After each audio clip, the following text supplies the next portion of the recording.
Palavra da Verdade, com Hernandes Dias Lopes. Irmãos amados, nós vamos abrir a Palavra de Deus, o Evangelho de Cristo, conforme o relato de Lucas, capítulo 13.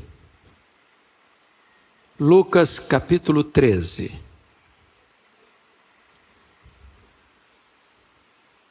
E faremos a leitura a partir do verso 10 ao verso 17. A cura de uma enferma.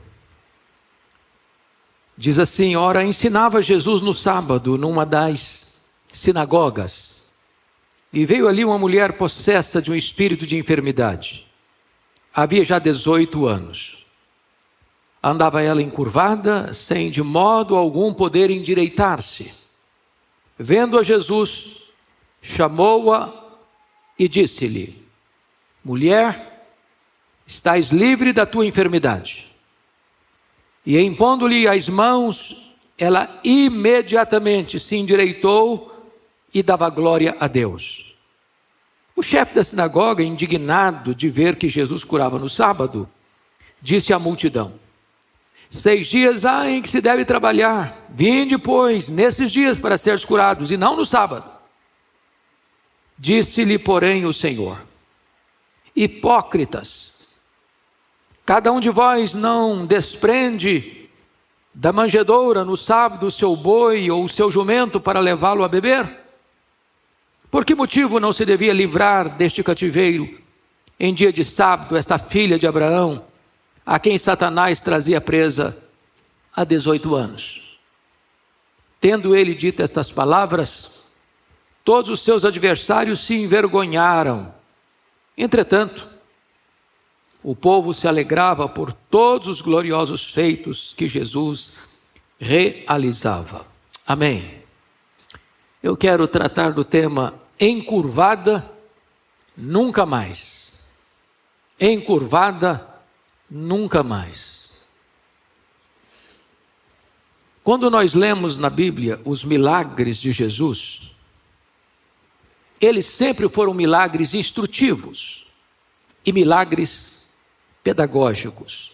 Eram sinais que apontavam para verdades espirituais de consequências eternas.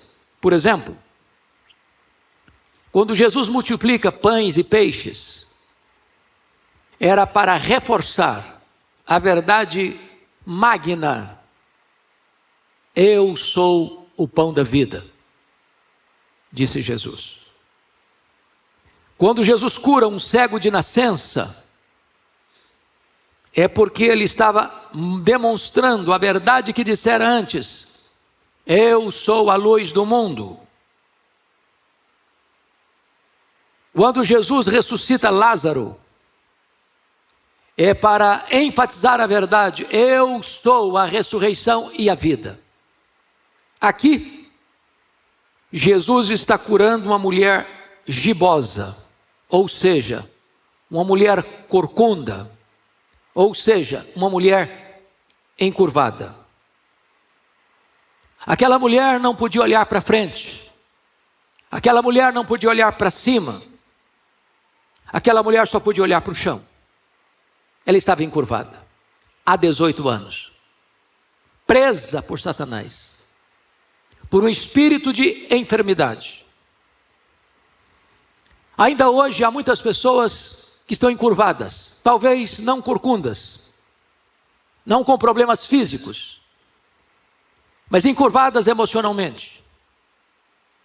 Gente que não consegue olhar para frente, gente que não consegue olhar para o futuro, gente que não consegue olhar para o céu, pessoas que estão encurvadas pelo diabo, gente que só enxerga fracasso e derrota, gente vencida, gente pisada, gente esmagada, gente que não vislumbra saída nem solução para a vida.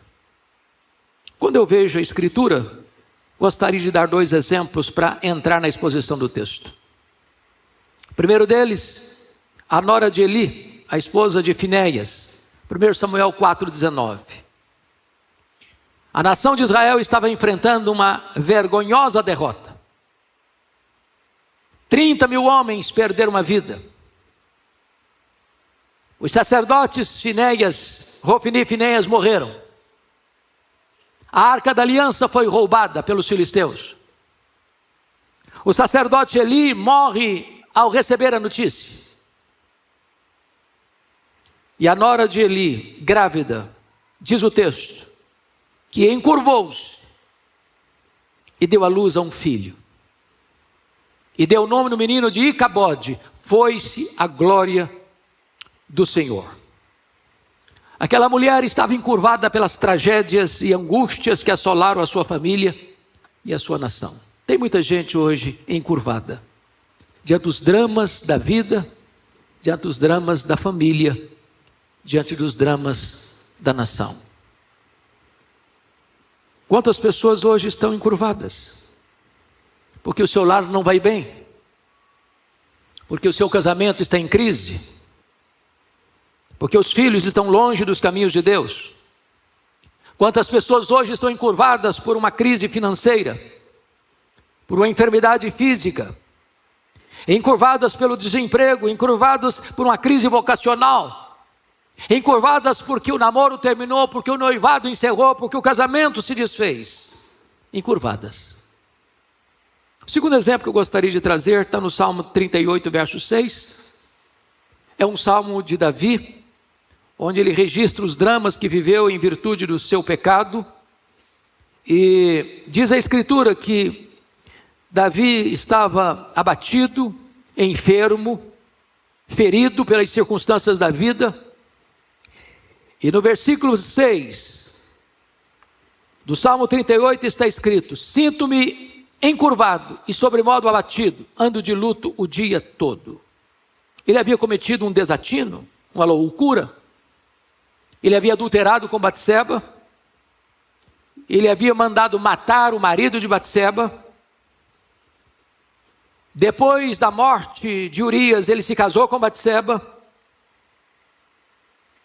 Batseba está grávida do menino que não vai sobreviver. E as circunstâncias da vida tornaram Davi um homem encurvado, um homem giboso, um homem que está atormentado pelo medo e pela culpa.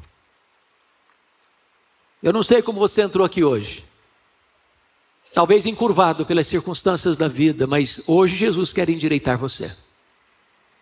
Hoje Jesus está aqui para tirar você dessa circunstância.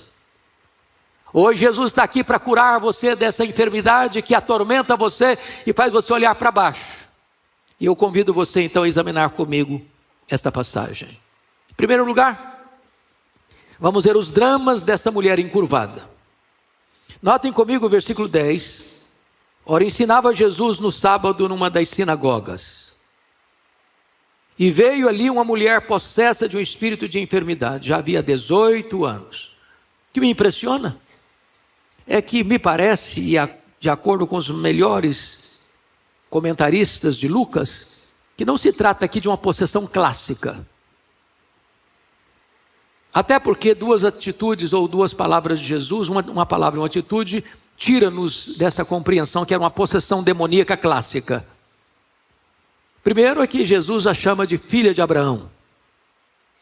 Ela era um membro da comunidade de Israel. Segundo lugar, porque esta mulher procura pessoalmente, voluntariamente, apesar do seu problema de saúde, ir à sinagoga, um lugar de reunião, onde a palavra de Deus é estudada.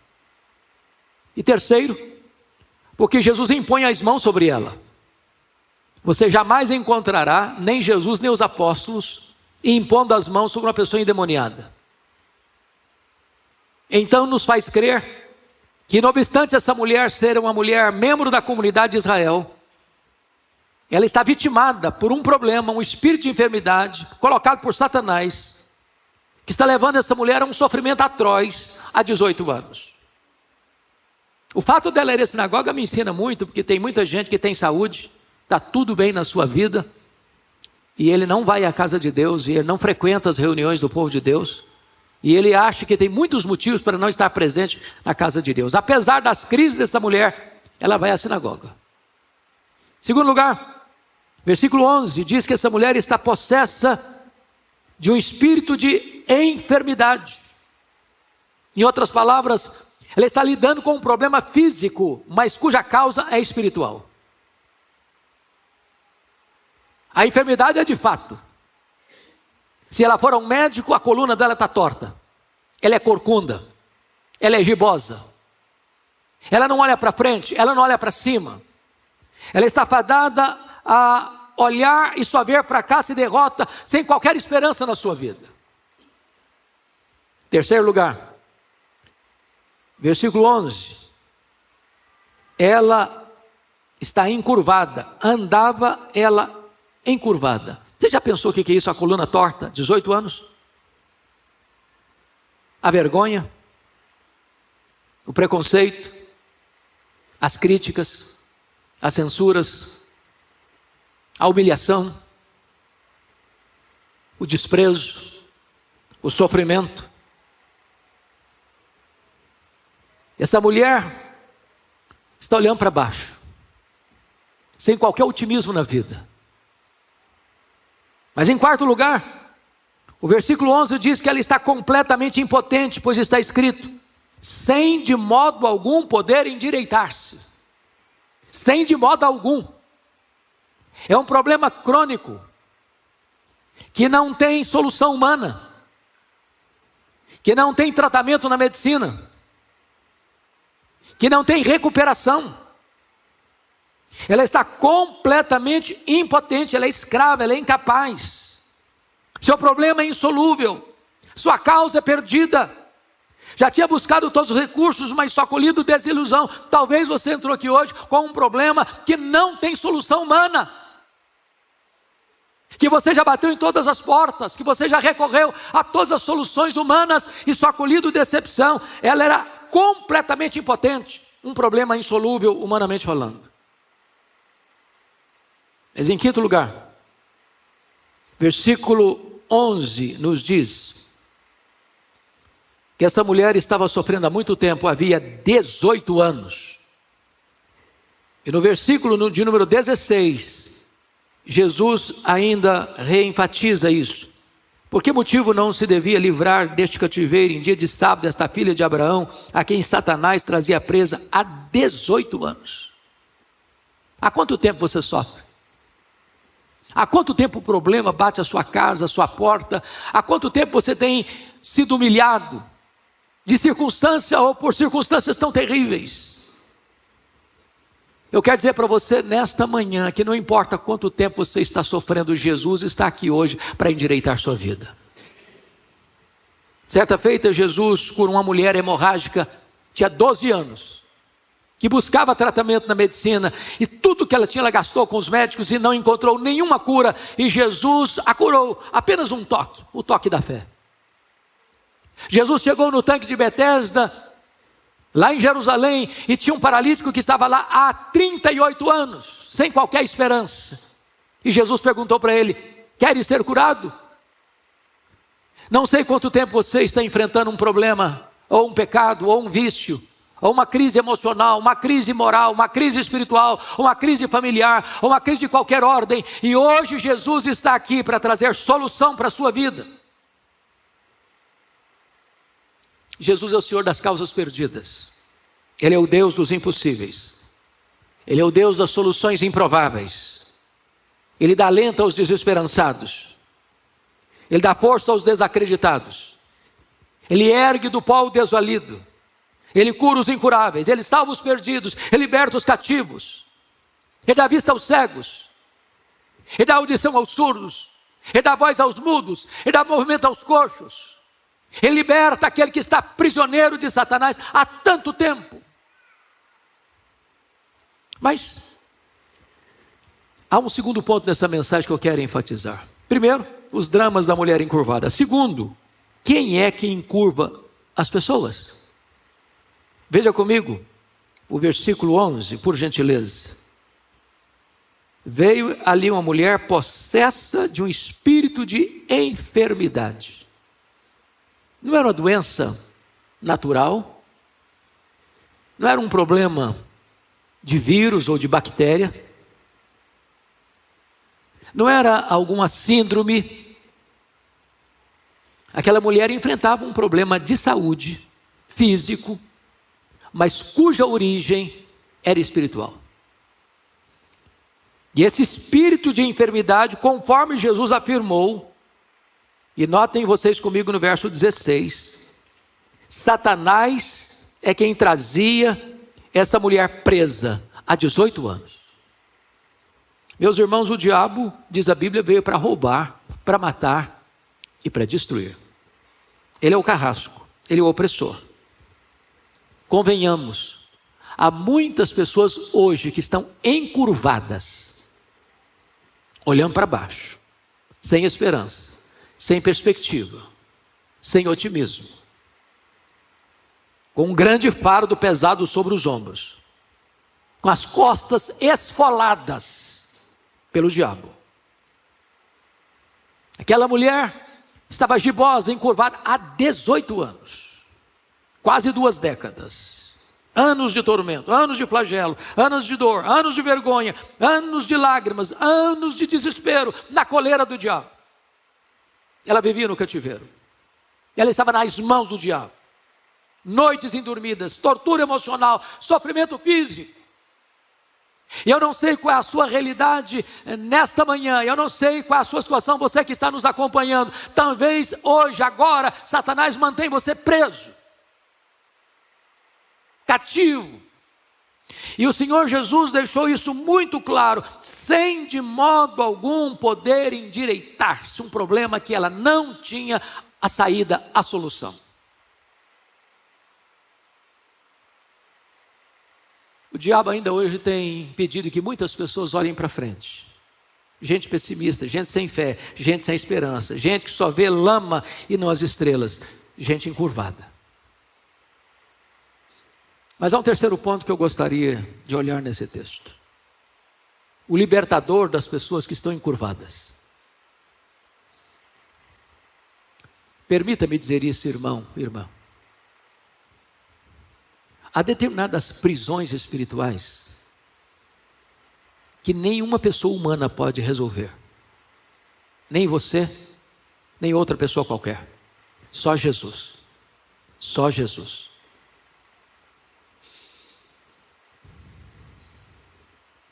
Quero lhe dizer mais. Há algumas lutas na vida que não são apenas lutas emocionais ou naturais. Existem batalhas espirituais que não vão ser destravadas na sua vida. Há alguns nós na sua vida que só Jesus pode desatar. Você de modo algum consegue resolver. E vamos ver o que Jesus fez. Primeiro, veja você comigo, versículos 11 e 12. Veio ali uma mulher possessa de um espírito de enfermidade, havia já 18 anos, andava ela encurvada, sem de modo algum poder endireitar-se. Vendo-a Jesus. A primeira coisa que eu quero dizer para você é que essa mulher não viu Jesus, ela estava olhando para baixo. Foi Jesus quem a viu. E eu quero dizer para você hoje que Jesus está vendo você. E Ele sabe o que você está passando. E Ele sabe a dor que você está sentindo. E Ele sabe a doença que está devastando o seu corpo. E Ele sabe a dor emocional que você tem sentido ao longo desses anos. Ele sabe da sua impotência. Jesus vê aquilo que os outros não conseguem ver. Não somos informados se essa mulher era uma assídua frequentadora dessa sinagoga. O certo é que ela estava na sinagoga e ninguém a viu, e ninguém a percebeu, e ninguém a ajudou, e ninguém intercedeu por ela, e ninguém a socorreu. Mas Jesus a vê, não apenas um olhar raso, perfunctório, superficial. Jesus a vê no sentido de que ela não é ignorada, ela não é esquecida. Eu quero dizer para você que, ainda que suas lágrimas não sejam vistas por outrem, ainda que a própria família tenha desamparado você, Jesus está aqui hoje para ver o que ninguém está vendo. Jesus não ignora você. A iniciativa é sempre dele. vendo-a o Senhor. Segundo lugar, notem comigo o versículo 12. Vendo-a Jesus, chamou-a. Primeiro, Jesus viu essa mulher. Segundo, Jesus chamou essa mulher. Ver é um panorama geral. Chamar é algo específico. Jesus está vendo todos e tudo, porque Ele tudo vê, Ele tudo sonda, todos conhece. Mas eu quero dizer para você que no meio da multidão, Jesus distingue você. Jesus sabe o seu nome, Jesus sabe o seu CPF, Jesus sabe o seu endereço, Jesus sabe aquilo que você está vivendo, Jesus conhece o seu passado, Ele conhece há quanto tempo você está sofrendo, Ele conhece o que você está vivendo agora, Ele sabe das suas angústias e dores. Ele a chamou. E chamou-a para a cura, para a libertação, para a salvação, para a restauração. Mas há uma terceira verdade que Jesus fez. Jesus viu a mulher, Jesus chamou a mulher, mas Jesus dá uma palavra de libertação para a mulher. Olha o versículo 12. Vendo-a Jesus, chamou-a e disse-lhe: mulher, estás livre da tua enfermidade. Bendito seja Deus, porque Jesus tem todo o poder e Ele tem toda a autoridade dos céus e na terra. Jesus está pondo um ponto final naquela história de tristeza e dor há 18 anos. Estás livre da tua enfermidade. E quando Jesus dá uma ordem, não há nada que possa impedir que a ordem se cumpra.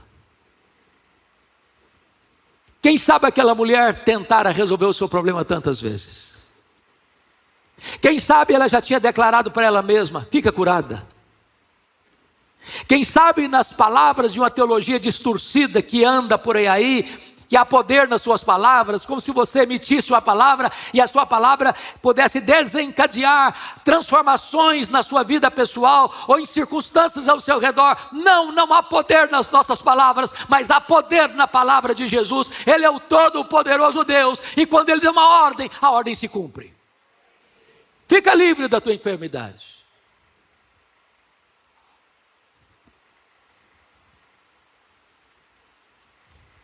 Jesus, certa feita, estava numa sinagoga parecida com essa.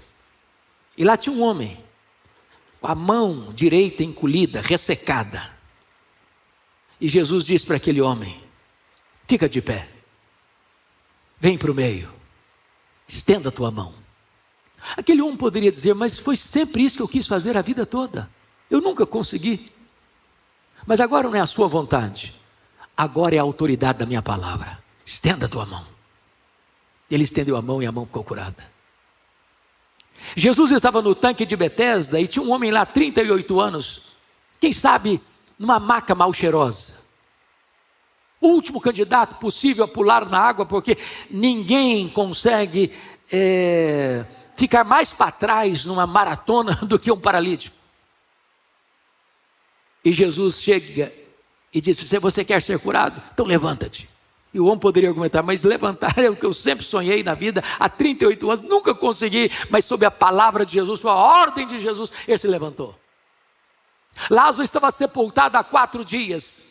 E Jesus deu uma ordem: Lázaro, vem para fora. E quando Jesus dá uma ordem, o morto escuta a sua voz. Quando Jesus dá uma ordem, o diabo solta as suas garras, e a mulher encurvada fica com a coluna completamente ereta. Jesus dá uma ordem, o seu problema é resolvido. Jesus dá uma ordem, e os seus pecados são perdoados. Jesus dá uma ordem e as cadeias se quebram. E Jesus está aqui nesta manhã dando uma ordem para você: fica livre do teu mal, fica livre da tua enfermidade.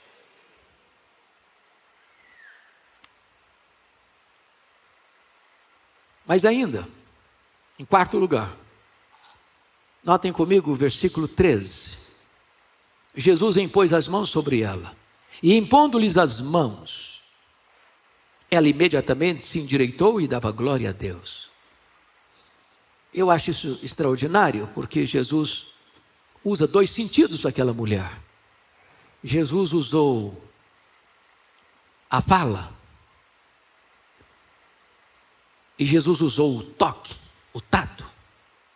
Impôs as mãos sobre ela, audição e tato. O caso dessa mulher era que ela era escrava, cativa, prisioneira de Satanás.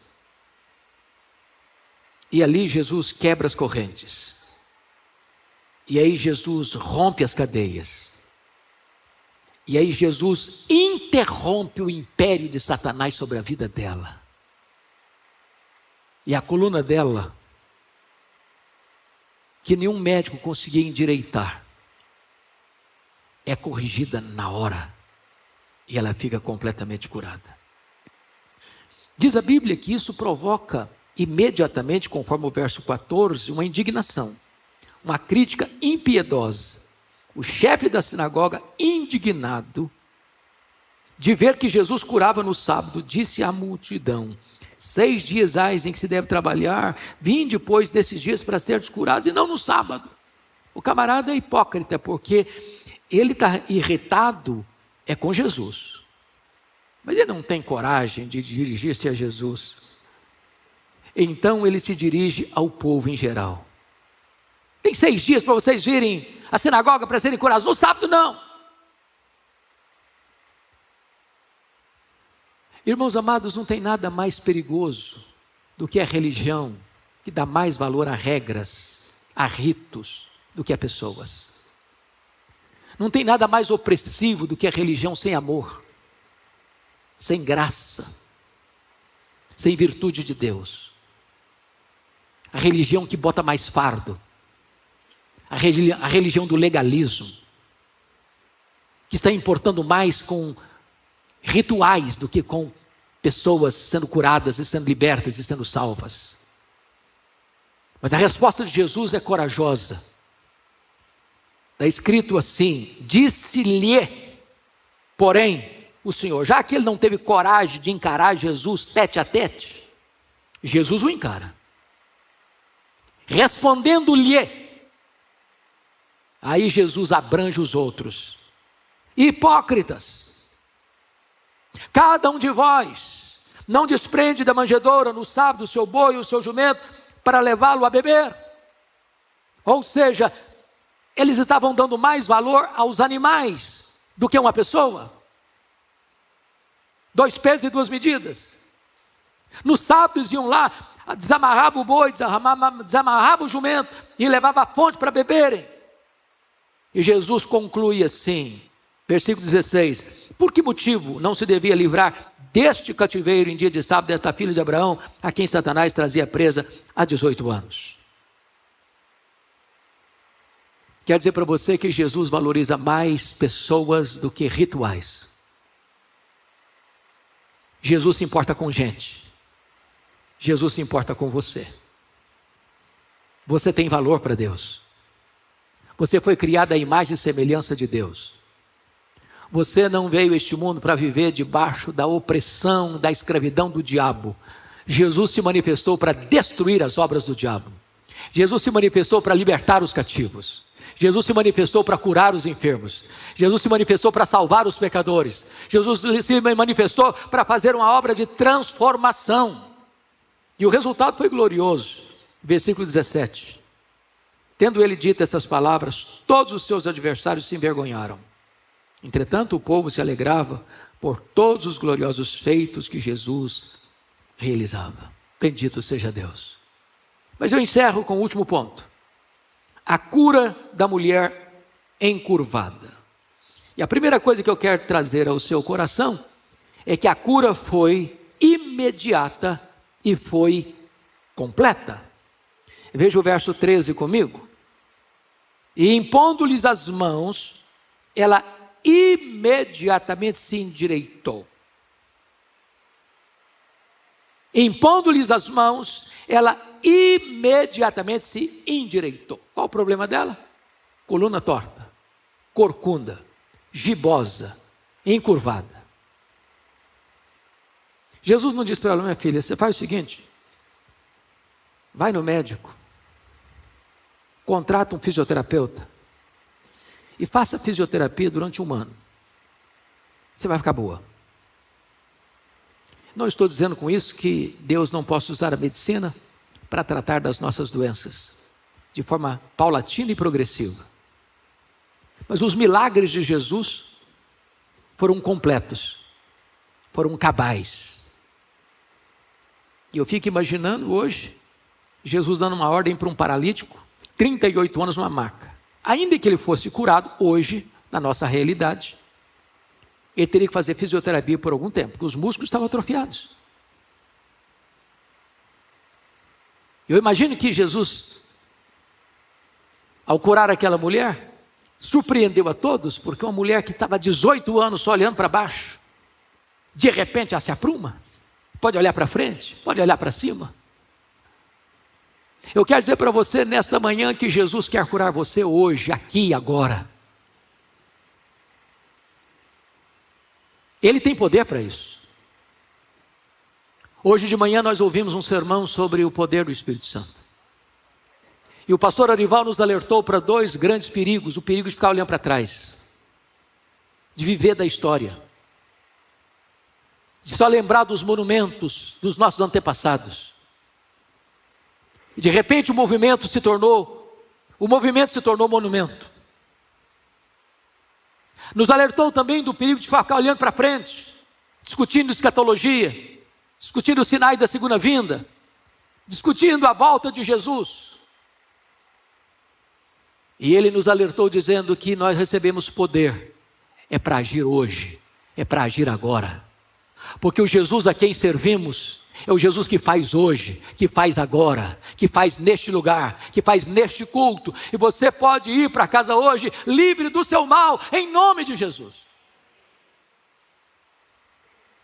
Mas em segundo lugar e último lugar, a cura desta mulher não foi apenas imediata e completa.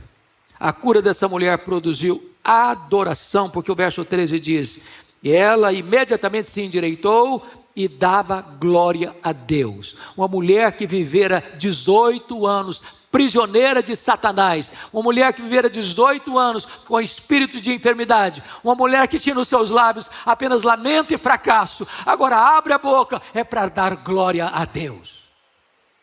E hoje nós poderemos sair daqui, não com gemidos, não com vergonha, mas como adoradores do Deus Todo-Poderoso. Hoje você sairá daqui não mais encurvado, mas dando glória a Deus, pois o encontro com Jesus traz libertação, traz restauração, traz cura e traz salvação. Este é o Jesus que está aqui hoje e que pode fazer um milagre também na nossa vida.